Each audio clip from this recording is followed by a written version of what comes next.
نحمده ونصلي على حبيبه الكريم اما بعد فاعوذ بالله من الشيطان الرجيم بسم اللہ الرحمن الرحیم الحمد للہ عز وجل۔ ہم علم نحو کی ابتدائی کتاب نحمیر پڑھ رہے ہیں۔ آج ہم انشاءاللہ عز وجل نحمیر سے معرفہ اور نکرہ کے تعلق سے پڑھیں گے۔ معرفہ کسے کہتے ہیں، اس کی کتنی اور کون کون سی قسمیں ہیں، نکرہ کسے کہتے ہیں، انشاءاللہ عز وجل اس تعلق سے پڑھیں گے۔ آئیے شروع کرتے ہیں۔ فصل بداں کے اسم بر دو ضرب است۔ جان لو کہ اسم دو قسم پر ہے، یعنی اسم کی دو قسم ہیں۔ ضرب کا معنی قسم۔ بداں کے اسم بر دو ضرب است، جان لو کہ اسم دو قسم پر ہے، معرفہ و نکرہ۔ کون کون سی قسم؟ معرفہ، نکرہ۔ معرفہ کسے کہتے ہیں، نکرہ کسے کہتے ہیں، بیان کریں گے۔ دیکھیے، معرفہ آن است کہ موضوع باشد برائے چیز معین۔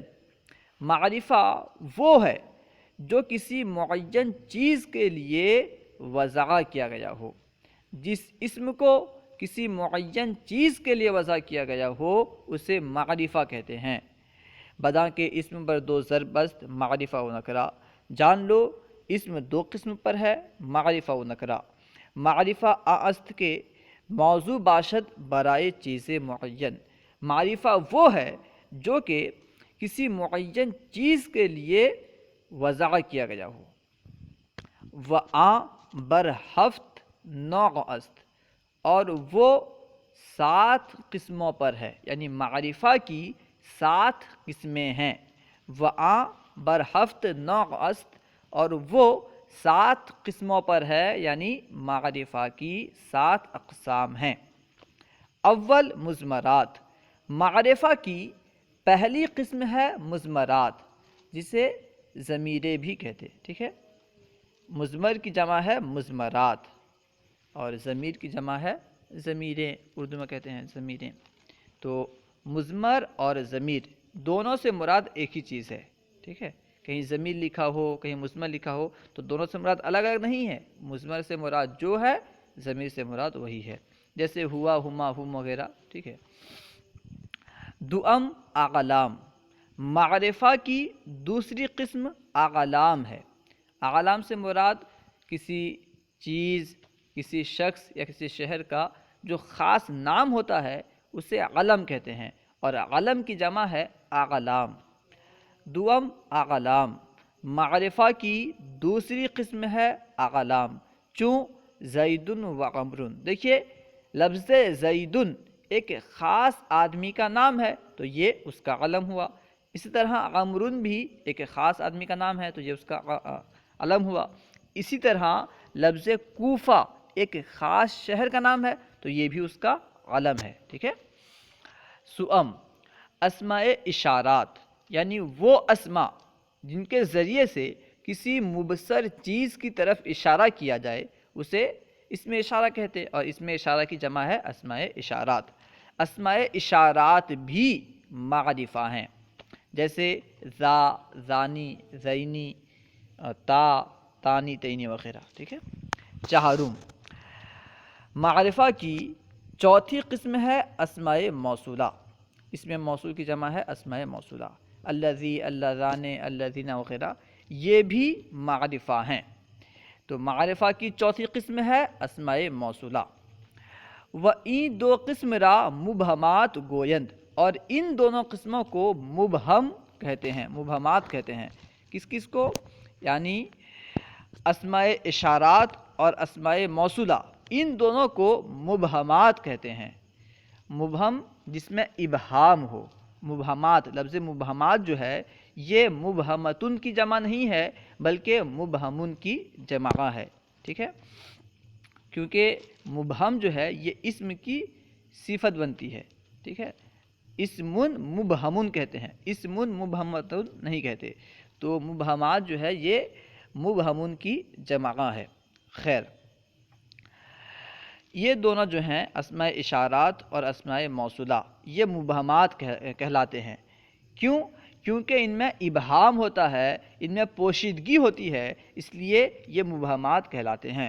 اسی کو بیان کر رہے ہیں، وَإِن دو قسم را مبہمات گویند، اور ان دو قسموں کو مبہمات کہتے ہیں، اسماء اشارہ اور اسماء موصولہ کو مبہمات کہتے ہیں۔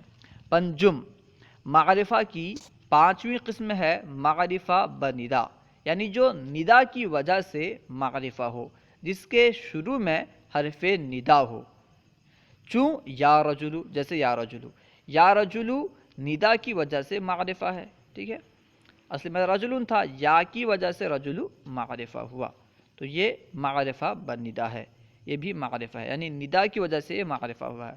ظاہر سی بات ہے، کسی کو جب آپ پکارو گے تو وہ معین ذات ہو جائے گی، کسی ایک کو پکارو گے تو وہ پھر معرفہ بن جائے گا، کیونکہ معرفہ کی تعریف اس پہ صادق آ جائے گی۔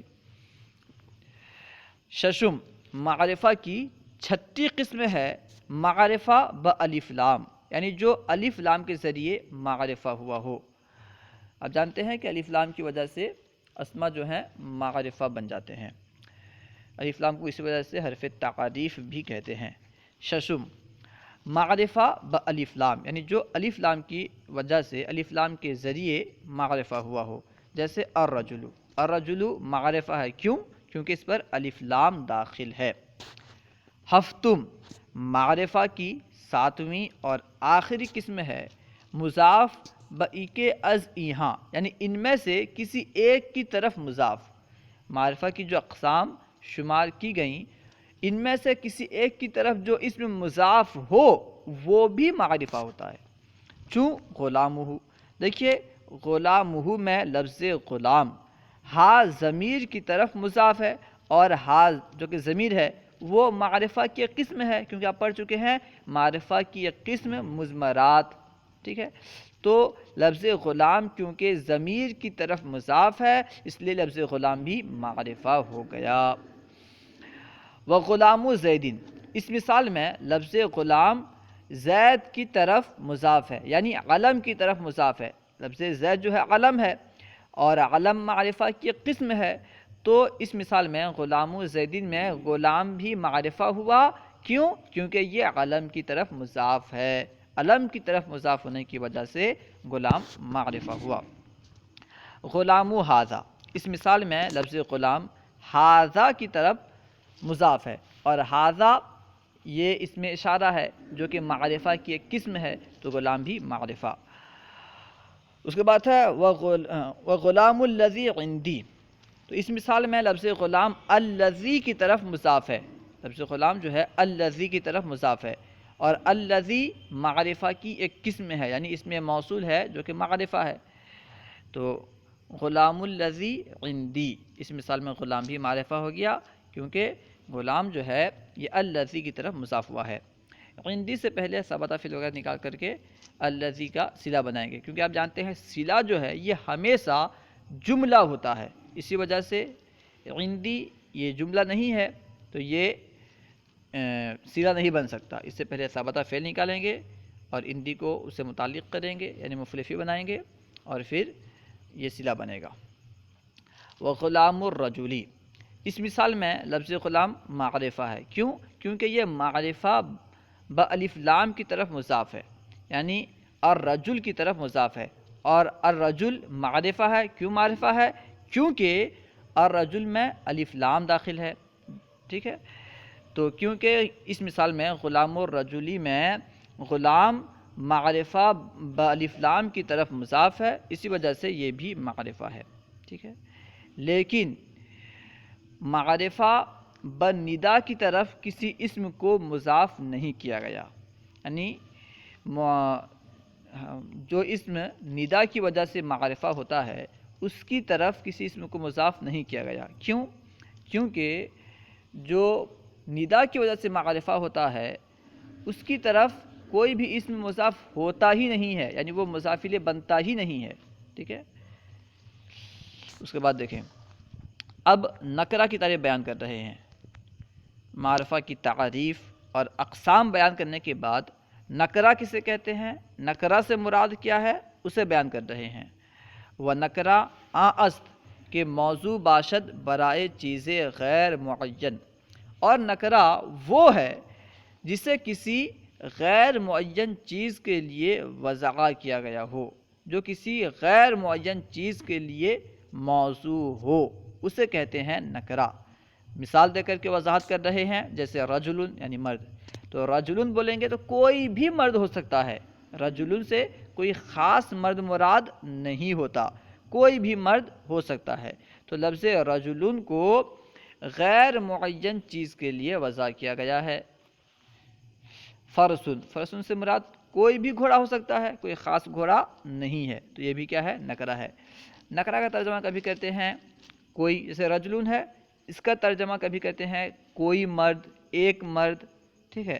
فرسن ہے، اس کا ترجمہ کبھی کہتے ہیں کوئی گھوڑا، ایک گھوڑا، ٹھیک ہے۔ یعنی نکرہ کے ترجمہ سے پہلے اردو میں کبھی کوئی اور کبھی ایک لگاتے ہیں۔ اللہ و رسولہ اعلم۔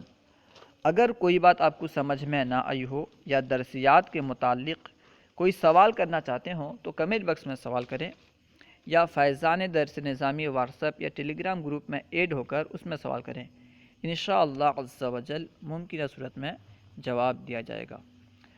کمنٹ باکس میں ضرور اپنے تاثرات لکھیں۔